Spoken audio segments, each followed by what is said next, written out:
If you've ever had a feeling of happiness, pride, joy, love, fulfillment, all of these feelings that we have are chemically produced feelings. And they're produced by 4 chemicals predominantly.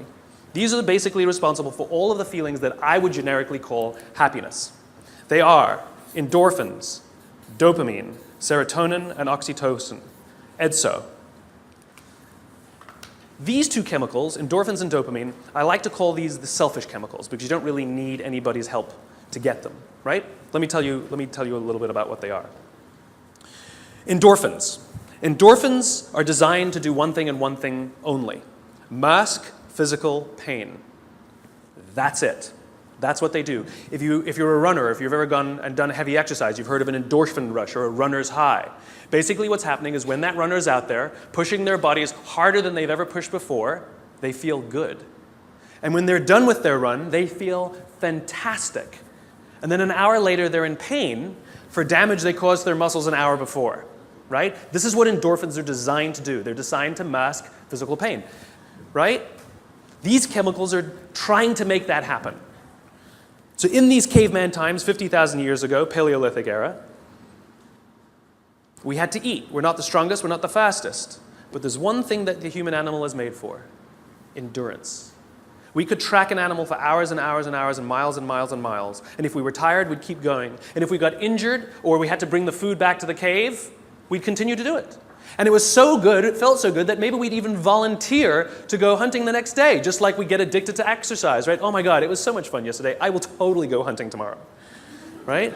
Good system for the survival of the group. Good system. By the way, the reason laughing feels good is because of endorphins. You're actually convulsing your internal organs, and endorphins are masking the physical pain. I'm sure everybody here has laughed so much that the endorphins eventually run out and you go, stop, stop, it hurts. Endorphins, they feel good. Dopamine. Dopamine is the feeling that you found something you're looking for, or that you accomplished something you set out to accomplish. So you know that feeling you get when you cross something off your to-do list? That's dopamine. Feels awesome. You know when you have a goal to hit and you achieve that goal, you're like, yes! You feel like you've won something, right? That's dopamine. We would never eat if we only waited until we got hungry, because there's no guarantee that we would find food. So dopamine exists to help us go looking for food. We get dopamine when we eat, which is one of the reasons we like eating. And so when you see something that reminds you of something that feels good, we want to do the behavior that helps us get that feeling, right? For it to biologically stay focused, right? If you don't write down your goals, if you can't see your goals, it's very hard to get motivated, to get inspired. For example, think about corporate visions, right? A corporate vision has to be something we can see, right? That's why it's called a vision. You can see it, right? To be the biggest, most respected, to be the fastest growing are not visions. They're nothing. Goal, right? Here's a great vision. Martin Luther King, I have a dream that one day little black children and little white children will play on the playground together and hold hands together. We can imagine that.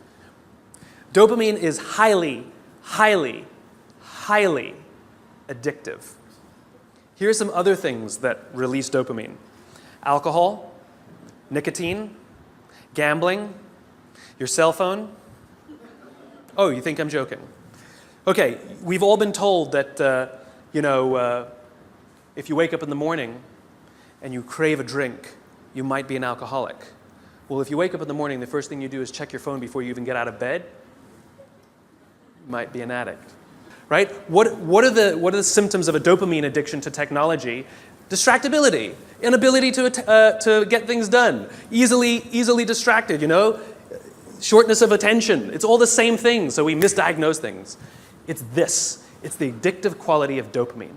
We can also get addicted to performance in our companies, when all they do is give us numbers to hit, numbers to hit, numbers to hit, and a bonus you get, and a bonus you get, and a bonus you get. All they're doing is feeding us with dopamine, and we can't help ourselves. All we do is want more, more, more. It's no surprise that the banks destroyed the economy, because one of the things we know about dopamine addict is they will do anything to get another hit, sometimes at the sacrifice of their own resources and their relationships. Ask any alcoholic, gambling addict, or drug addict. Ask them how their relationships are doing and if they've squandered any of their resources. It's an addiction. Dopamine is dangerous if it is unbalanced. It is hugely helpful when in a comfortable and balanced system, but when unbalanced, it's dangerous and it's destructive. You don't need anybody's help to get these. Go for a run, achieve your goals, you'll get dopamine. You'll get endorphins. But you won't have any feeling of fulfillment or love or trust. That's where these come in. These are attempting to manage these. This is what makes our society great. This is where people like Johnny Bravo come from. It's because of these two chemicals that leaders really fulfill their great responsibility. Outside in the world is danger. And so how do we survive? We work together. And together, we come together in our groups, in our companies, in our tribes, to feel like we belong, to be around people who believe what we believe, so that we may feel safe. When we're surrounded by people who have our best interests in mind and we feel safe, we will organize ourselves and cooperate to face the dangers externally. Don't forget, the outside dangers are a constant. In a modern world, the outside dangers may be your competition that's trying to put you out of business, or at least steal your business. It might be the ebbs and flows of the economy. It might be terrorism. All of these unknowns, all trying to put you out of business, take away your job, take away your livelihood, end it for you. Nothing personal. It's a constant. Inside our organizations, the dangers we face are not a constant. They are a variable. And they are the decisions of leadership as to how safe they make us feel when we go to work. This is the job of leaders. When we stand together, we can more easily face the dangers outside. When we break up inside our companies, if our leaders don't allow us a space to feel safe inside our own companies, to feel like we belong, then we're forced to exert our own energy to protect ourselves from each other.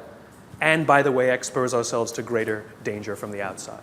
If you have to worry about politics, if you have to worry about someone stealing your credit, if you have to worry about your boss not having your back, think about the energy you invest, not in your business, not in the products you're trying to develop, not in your work, not in how great you're producing, not in your creativity, but in just keeping yourself feeling safe. This is destructive. The responsibility of leadership is two things. One, to determine who gets in and who doesn't get in. This is what it means to start with why. What are our values? What are our beliefs? Who can we allow in? Second thing is to decide how big this is. How big do we make the circle of safety? How big do we make the circle of belonging? Do we keep it around just our C-level executives and call it an inner circle and allow others to try and fend for themselves and maybe try and get into our inner circle? Or do we extend it to the outermost edges of the organization? Great leaders extend the circle of safety, the circle of belonging, out to the outermost edges. So the most junior person feels like they belong, feels safe, feels like they have top cover from somebody like Johnny Bravo.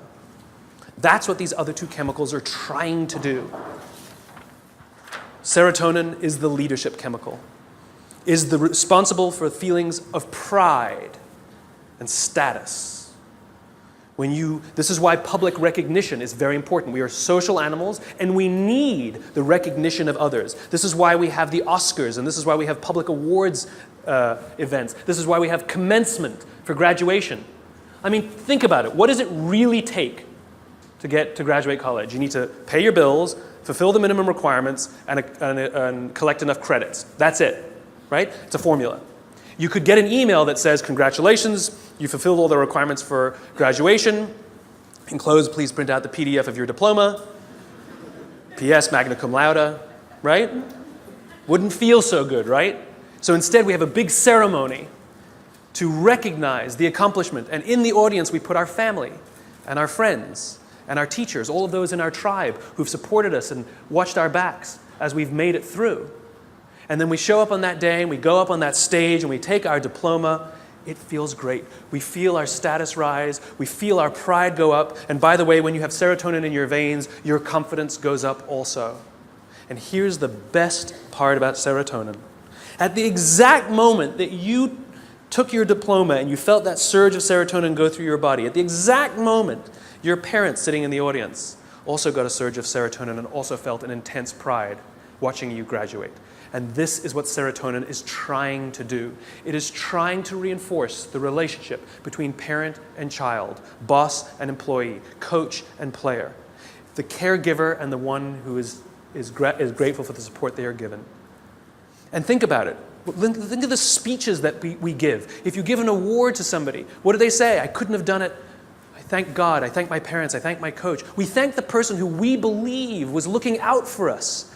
We could not have done this without them, we say. And they look at us and they say, so proud of you. And we work to make them proud. Great teams don't want to win the trophy. Great teams want to win one for the coach. They want to make the coach proud. We want to make our parents proud. And it raises our status, and it raises our confidence, and it feels good, and we in turn will look after others so that they may accomplish the same. This is what serotonin is trying desperately to do. The problem is you can trick serotonin. We live in a materialist society, so we judge status very often in our country based on how much money you make, right? So any conspicuous display of wealth raises your status. This is why they put the logos on the outside. No good on the inside, nobody can see them. We want the red line of our Prada glasses. How good, you own a pair of designer shoes, how good does it feel to put on your Gucci shoes? Oh my God, it feels so good. You walk out and you feel $1 million. You can actually feel your confidence rise when you put on the stuff, right? Because it's showing this display of status. It feels great. The problem is there was no real relationship that was reinforced because of it. You tricked the system. That's why we keep trying to accomplish things and accumulate more and more material goods, and yet we never feel successful because there was no relationship. We tricked it. We gamed it. Serotonin is the leadership chemical. The reason I call it the leadership chemical is a historical reason, a very simple historical reason. We had a very practical problem as our animal was developing, as the Homo sapien was developing. We lived in communities of about 100 and 150 people. And there's a very practical issue, which is if we're hungry and somebody brings back food and drop a carcass on the floor, we're all going to rush in to eat. And if you're lucky enough to be built like a linebacker, you will elbow your way to the front. And if you're the artistic one of the family, you get the elbow in the face. Not a good system to keep the whole tribe alive, and definitely not a good system for cooperation. Because remember, the value of group living means that if I trust you and you trust me, I can fall asleep at night and trust that you will alert me to danger. If I don't trust you, I can't go to sleep at night. It's the same in our companies. If we trust each other, we will turn our backs, we will take risks, we will innovate, we will do things that will change the course of our world. If I don't trust you, I can't do that. I can't do that. There's value in group living and group working. And so if you got an elbow in the face that afternoon, odds are very high that you're not going to wake the guy who punched you if danger's there. You're just not going to do it. Bad system. And so we evolved into hierarchical animals. We're constantly assessing and judging each other, constantly arranging ourselves. Who's the alpha? Who's the dominant? Who's the one who sort of is the more dominant personality or dominant talent in the room? In caveman times, it might have been physical muscle. In a creative industry, it might be talent. In the military, it might be courage. There's no standard by which we judge alphas. It's relative to the industries we're in. And it's relative to us as well. If you've ever met someone and you were nervous while you were meeting them, you're not the alpha. We've all had the experience where we're meeting somebody and we can sense that they're nervous meeting us. You're the alpha. So we're constantly judging and assessing each other who's alpha, right? And what we do is when we assess that someone else is the alpha, we voluntarily take a step back and allow them to eat first. Alphas get first choice of meat and first choice of mate. Good system. Good system. The alpha gets to eat first. The rest of us may not get the best cut of meat, but we will get to eat eventually, and we won't get an elbow in the face. Good system. We'll happily alert them to danger later. Good system. This is why we're constantly trying to raise our status, is because there are benefits to being the alpha. People will do things for us and step back and offer us favors, right? We to this day, we're perfectly comfortable giving special treatment to our alphas. No one has a problem that your boss makes more money than you. You might think he's an ass, but you don't have a problem that he makes more money. Nobody has a problem that somebody who outranks us at work has a bigger office than us. Doesn't offend us. It is deeply ingrained in us. We happily step aside and allow our alphas first choice of meat and first choice of mate. It's good to be the king. There are advantages that come with being the alpha. You get special treatment. You get to eat first. People show you love and respect. It boosts the serotonin. You walk around like this. It boosts your confidence. It's awesome. But it comes at a cost. You see, the group is not stupid. We're not giving all of that stuff away for free. Leadership, alpha, comes at a cost. You see, we expect that when danger threatens us from the outside, that the person who's actually stronger, the person who's better fed, and the person who is actually teeming with serotonin and actually has higher confidence than the rest of us, we expect them to run towards the danger to protect us. This is what it means to be a leader. The cost of leadership is self-interest. If you're not willing to give up your perks when it matters, then you probably shouldn't get promoted. You might be an authority, but you will not be a leader. Leadership comes at a cost. You don't get to do less work when you get more senior. You have to do more work. And the more work you have to do is put yourself at risk to look after others. That is the anthropological definition of what a leader is. This is why we're so offended by these banker boys who pay themselves astronomical salaries. It has nothing to do with the number. It has to do with the fact that they have violated a deep-seated social contract. We know that they made all of that money and allowed their people to be sacrificed. In fact, they may have sacrificed their people for the money.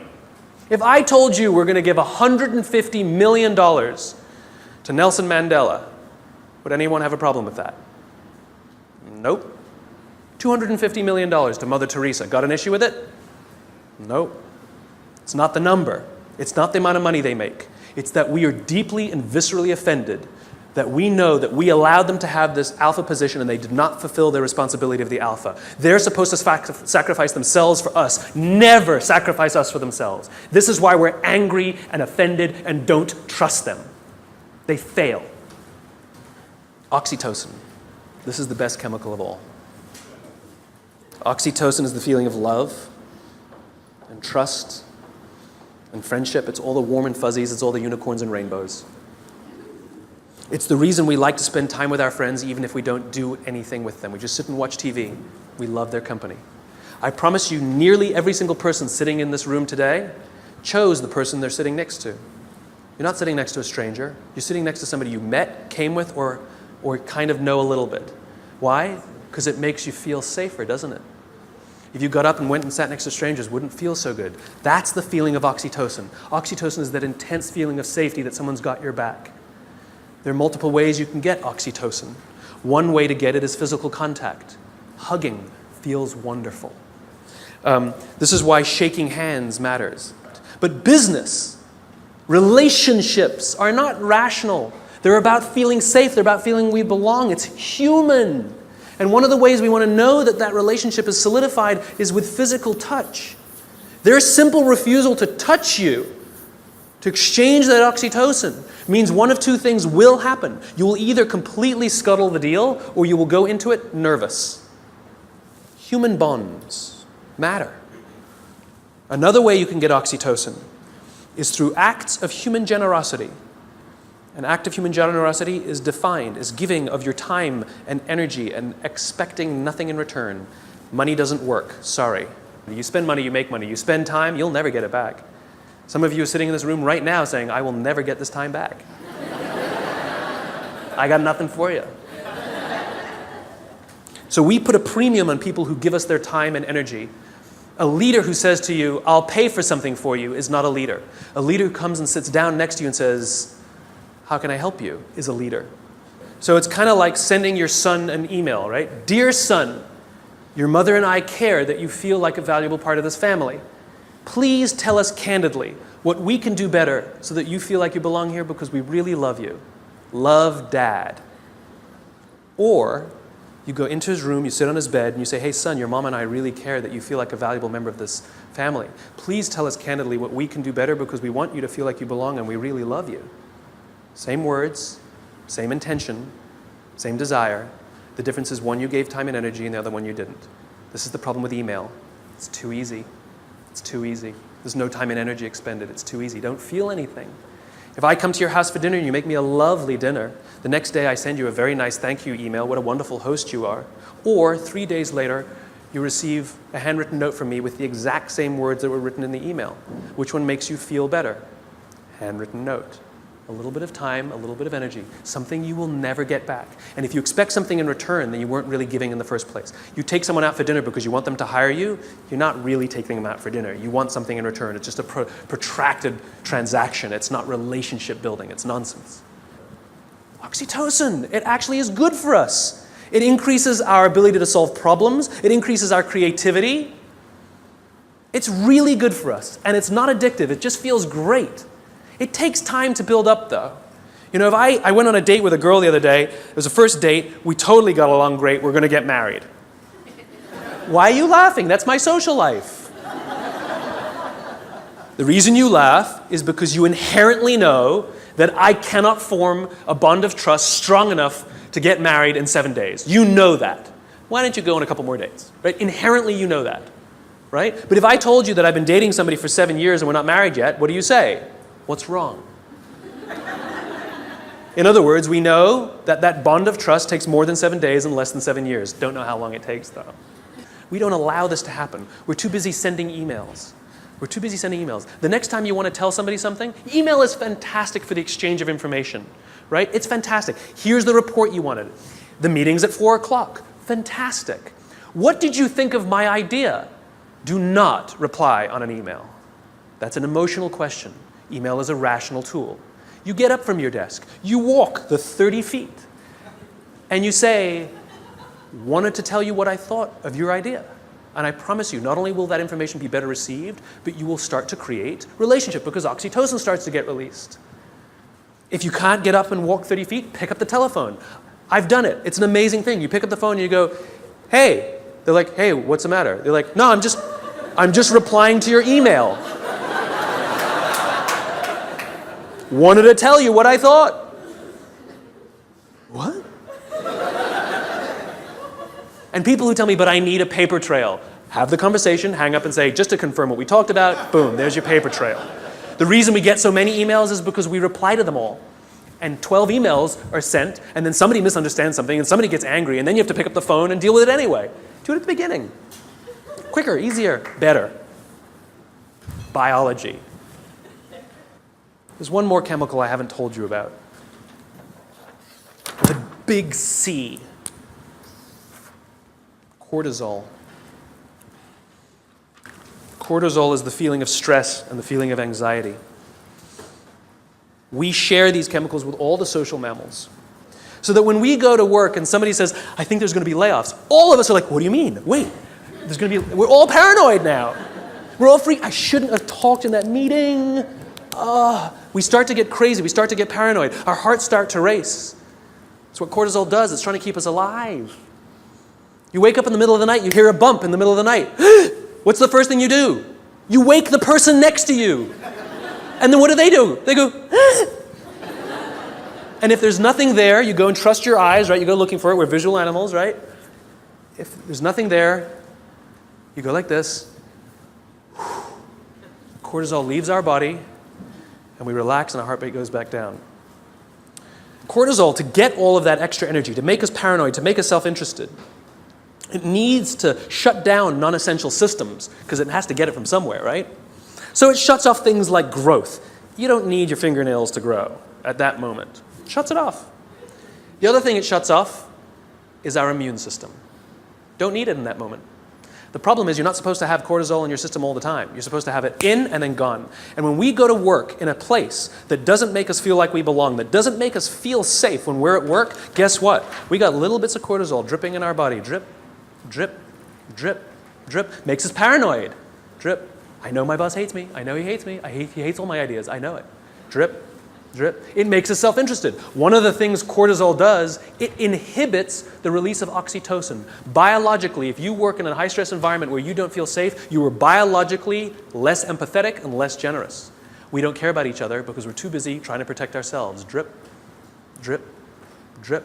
Our immune systems are now compromised. Drip, drip, drip.